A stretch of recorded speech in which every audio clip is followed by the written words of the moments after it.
As part of our digital fundraising series, which you can find the playlist above, today we are covering social media, and in particular I want to talk about LinkedIn, because historically LinkedIn has been a great tool for business-to-business marketing, but lately it's become a great tool for business-to-customer, or for us, charity-to-donor or volunteer.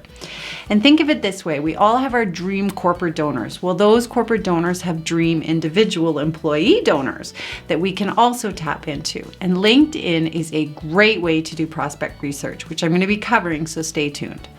And more charities are beginning to utilize the platform, and I'm going to take you through everything you need to know so that your organization doesn't miss out on this fundraising and awareness opportunity. As always, please be sure to stay to the end, like, comment, subscribe, click the bell. It all really helps our channel.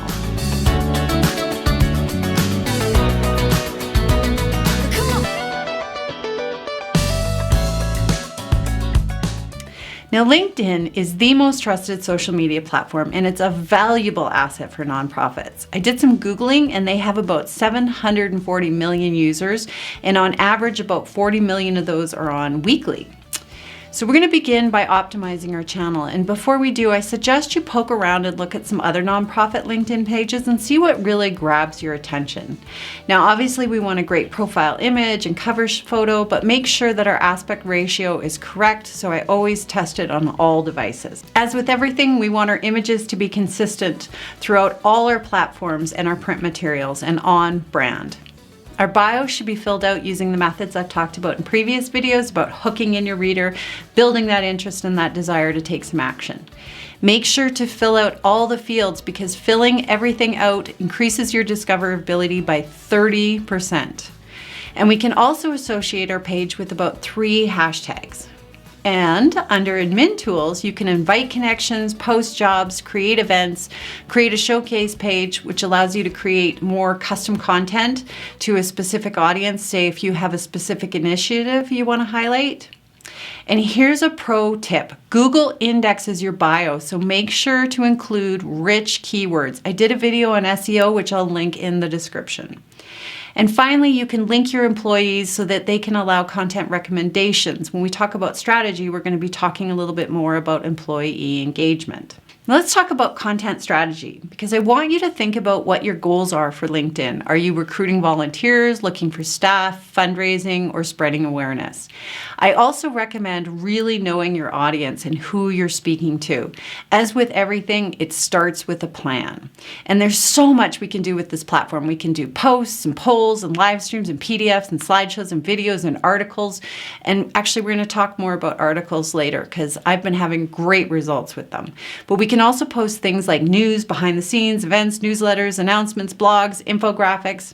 Here are some basic tips which should be followed for most of your social media platforms.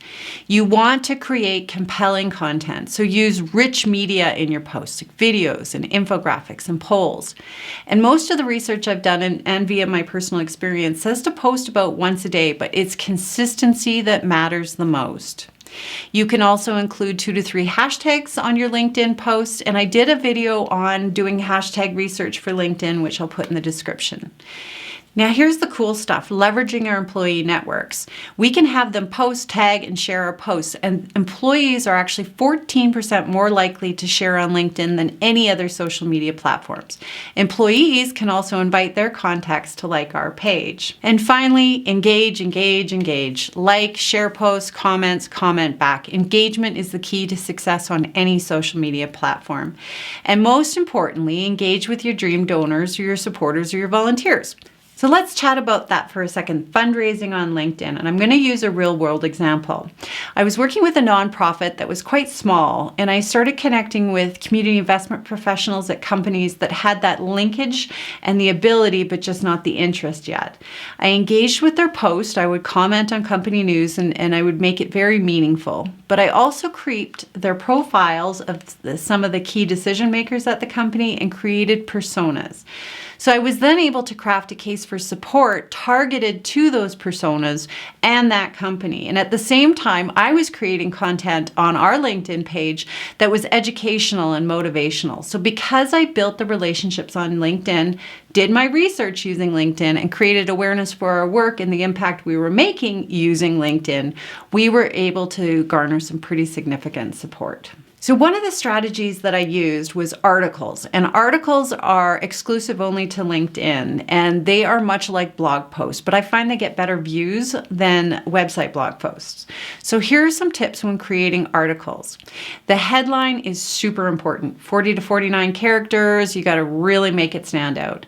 The text can be 1,500 to 2,000 words, and then we want to include an image. Now, much like any other blog post, I use bullet points and try to keep my paragraphs very concise. And then after I post, I can share that on all our other social media channels as well. Groups is another feature of LinkedIn, and it's really nice if you want to engage in and collaborate with people that are also in your industry. And ads. I get a lot of questions about ads. I don't generally do a lot of LinkedIn ads because they can be very expensive, but I do boost highly viewed and engaged with posts, and that helps me spread that awareness. Now, I'm going to do another video next week on social media ads, so make sure to subscribe and stay tuned for that. And finally, as always, check your analytics. See what's working and what's not working. Basically, if you have patience, consistency, great content, and a good strategy, you cannot fail with LinkedIn. So if you found value in this video, once again, please like, comment, subscribe, share, click the little bell, but I will see you next week for social media ads.